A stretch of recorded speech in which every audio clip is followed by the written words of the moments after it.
How to disconnect Steam from Twitch account. Hello everyone, welcome to another tutorial. In this tutorial, I'll show you how you can disconnect Steam from your Twitch account and how do you go about it. First step is to log in into your Twitch account just like I've done here, and then once you're logged in, you'll be brought to your own page. On this page, you can see different channels, right? Then move to the top right corner of your screen, click on your profile icon. In the box displayed, scroll down and click on settings. On the settings page, you can see some tabs such as profile, prime gaming, channel and videos, security and privacy, notifications, connections, content preferences. So click on connections.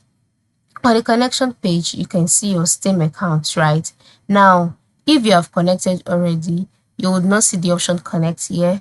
Instead, you will see the option disconnect since your Steam account is already connected to your Twitch account. Once you can see the option disconnect, click on it. You'll be asked if you're sure, follow the prompt, confirm your disconnection, and then your Steam account will be disconnected from your Twitch account.